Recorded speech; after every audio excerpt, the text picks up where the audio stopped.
Hey everybody, Nick here, and today we're going to do a little bit of disassembly maintenance on this little guy. This is the Spyderco PPT. Interesting little knife here.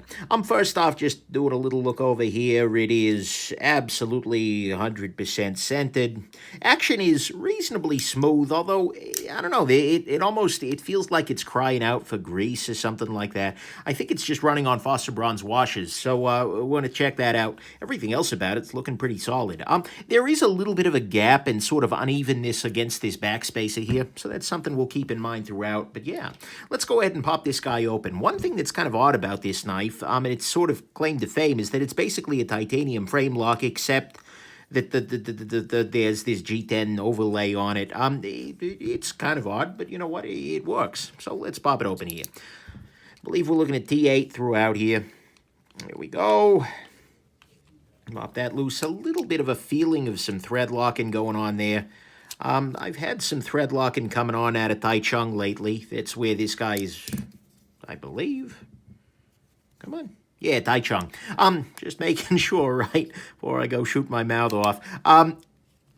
Yeah, I've been seeing a little bit of the white thread locker in use at Taichung lately. It's not ideal, but it's not anywhere near as bad as the red stuff they were using in Golden for a little while there. So there you go. Non-free spinning pivot, and we are pretty much taken apart here. Beautiful.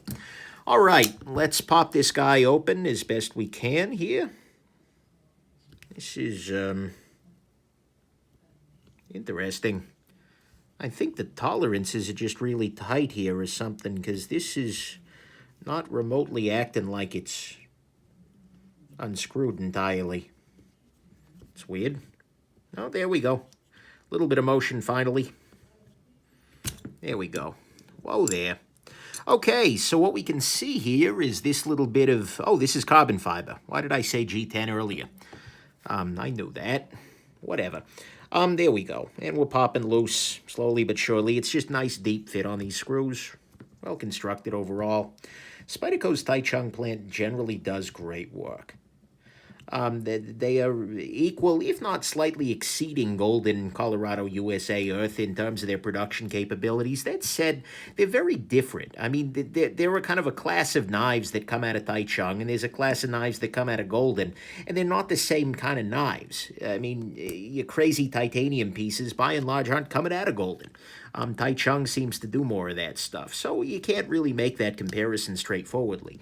But it is certainly the case that made in Taiwan on a Spyderco is no demerit at all.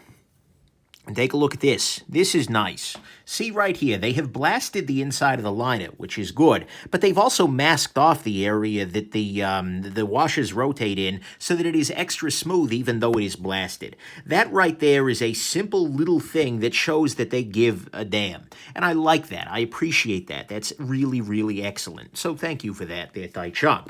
All right, what we see here is a very straightforward knife. There's not much going on. The clip is screwed into the backspacer here. Weirdly enough, the clip is not reversible, though. It's not grounded, it's not cut in such a way. There's not the cutout on the other side for it to be reversible.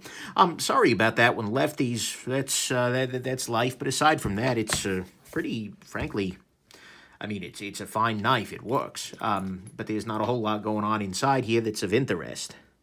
See if we can't pop this little washer off of here. That's the only other thing here that's worth checking out. Okay, there you go. You can see here a little bit of blackness on this washer here. It's just it's the lubrication that they had on there.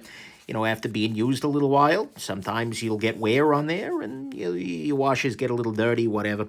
Washers are in good shape. Quite literally, they are, uninjured, as well as they are shaped well. Yeah, this could use a little bit of love. You can see here it's already clean, or it's a little dirty here, but that's okay. Unlike, I've just had this run of warped washers lately. Not out of Spyderco, by the way. No, not out of Spyderco. I had to think about it for a second there. But on a couple of other knives, I've just been, having terrible washer luck. That's a demerit on the knife companies usually, rather than, my own luck. But, yeah, so it's good to see that these are well done, well made, etc. Steel detent ball is worth noting here. A lot of places are going to ceramic. Spyderco's Taichung factory has not gone to ceramic detent balls yet. You can see this guy has a very thin behind the edge blade. I mean, it's a Spyderco, so that's usually the case. But, I mean, that's nice. This comes down to a very slicey edge. God, I love the fact that Spyderco makes, like, things cutting is their default. Look at the polish on this washer, by the way. There is more to it, absolutely, but a good, like, if you look at a washer and you're like, wow, that polish, then you're probably going to be good. That's a nice thing, and that means your action is likely going to be nicer, too. So there you go. Okay. Is there anything else I need to clean off on this guy?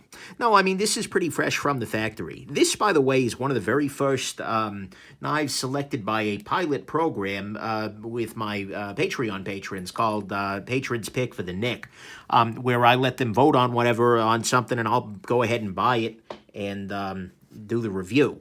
And this was chosen by them. This was a knife I was originally thinking I was going to kind of pass by just because it is a sprint run style knife.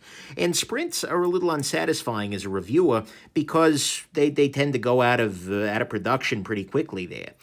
You know, you can get one maybe for a couple of months and then it goes out of style. You're probably thinking to yourself, well, Nick, what are you doing here? Well, I'm using this little guy as an oiler, and I'm using this is called nano grease. It's grease from the people who make nano oil. You know, it's a fine grease. It smells like the devil, but at least I've never smelled the devil. But I make an assumption here that if the devil had a smell to him, it would be not unlike nano grease. But nonetheless, if you're curious about this or any of the other substances and tools I'm using during the course of this disassembly, you can go on ahead and check out my knife disassembly toolkit video where I talk about all this.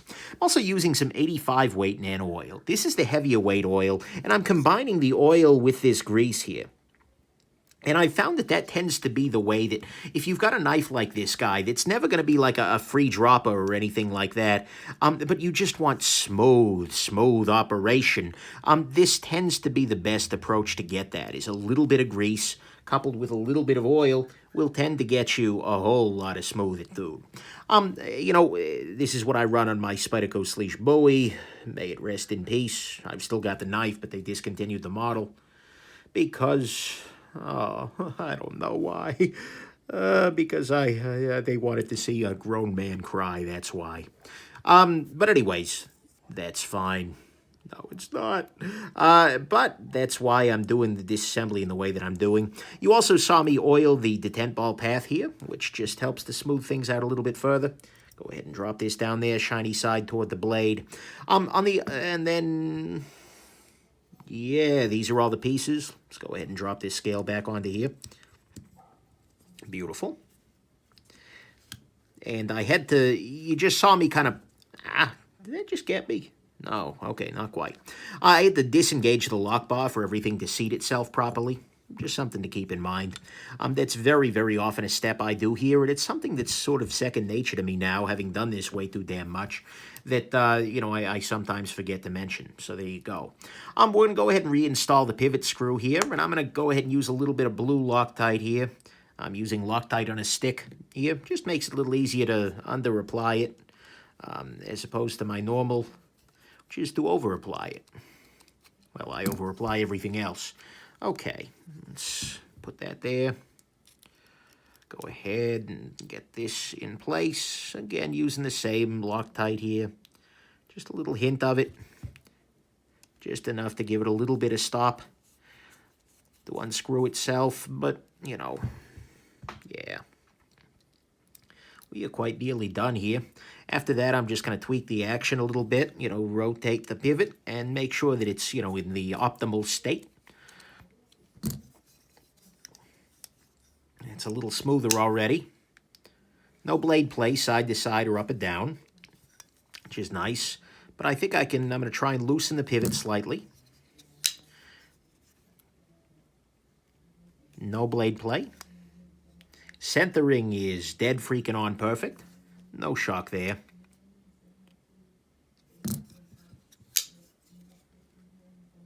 No play. Oh, wow. Yeah, that's smoother. Nice. Just make sure there's no play here. Now we're good. Alrighty, beautiful. Well, there you go. That was your disassembly and your maintenance on your Spyderco PPT there. Hope this has been interesting to you and that you have yourselves just an absolutely wonderful rest of your day. Keep an eye out for the full review coming up here soon. Have a good one, everybody. Bye now.